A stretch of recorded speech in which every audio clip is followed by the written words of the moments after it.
Assalamualaikum warahmatullahi wabarakatuh.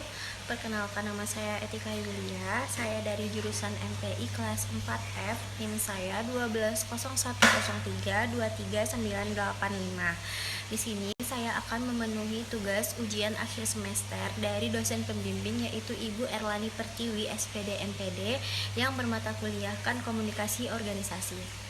Di sini saya mengambil satu materi yang berjudulkan komunikasi nonverbal.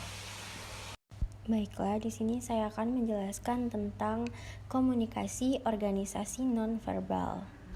Pengertian komunikasi organisasi nonverbal. Manusia ini berkomunikasi menggunakan kode verbal dan nonverbal. Kode nonverbal disebut isyarat atau bahasa diam atau silent language. Melalui komunikasi nonverbal, kita bisa mengetahui suasana emosional seseorang, apakah ia sedang bahagia, marah, bingung, ataupun sedih. Kesan awal kita mengenal seseorang ini sering didasarkan pada perilaku nonverbalnya, yang mendorong kita untuk mengenal lebih jauh. Komunikasi nonverbal adalah semua isyarat yang bukan kata-kata. Pesan-pesan nonverbal sangat berpengaruh terhadap komunikasi. Pesan atau simbol-simbol nonverbal sangat sulit untuk ditafsirkan daripada simbol verbal.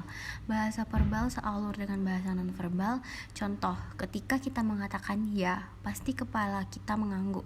Komunikasi nonverbal ini lebih jujur mengungkapkan hal yang mau diungkapkan karena spontan.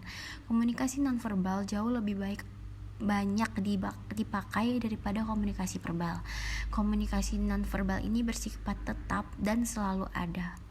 Komunikasi nonverbal ini meliputi semua aspek komunikasi selain kata-kata sendiri, seperti bagaimana kita mengucapkan kata-kata atau volume, fitur, lingkungan yang mempengaruhi interaksi atau suhu pencahayaan, dan benda-benda yang mempengaruhi citra pribadi dan pola interaksi.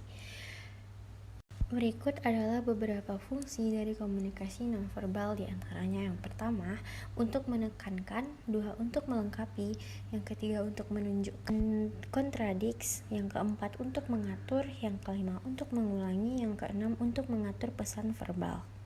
Selanjutnya, tipe komunikasi nonverbal. Yang pertama ada paralanguage atau vokalik, yang kedua ada komunikasi sentuhan atau haptik, yang ketiga ada komunikasi visual, yang keempat ada komunikasi gerakan tubuh, yang kelima ada komunikasi lingkungan, yang keenam ada komunikasi citra rasa. Berikut kesimpulan dari komunikasi nonverbal ini adalah semua isyarat yang bukan kata-kata.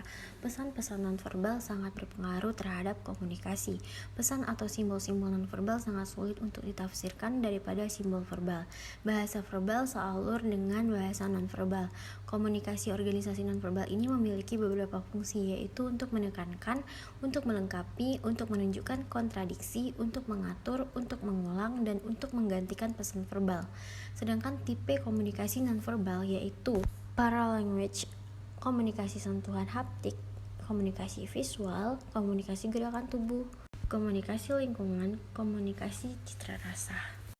Berikut satu kasus, yaitu manusia yang tergabung dalam komunitas tertentu melakukan aktivitas berkomunikasi untuk menyampaikan maksud mereka dengan menggunakan pesan-pesan verbal dan nonverbal.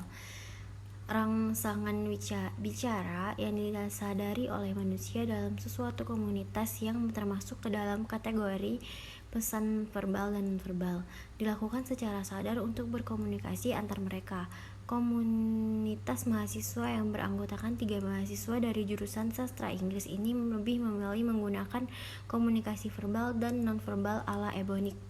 Ketiga mahasiswa tersebut telah 2 tahun membentuk sebuah komunitas eksklusif yang mereka menamakan komunitas mahasiswa Ebonics. Mereka bertiga mengadopsi nama tersebut dari sebuah komunitas warga Afro-Amerika yang berada di Amerika Serikat yang juga bernama komunitas Ebonics.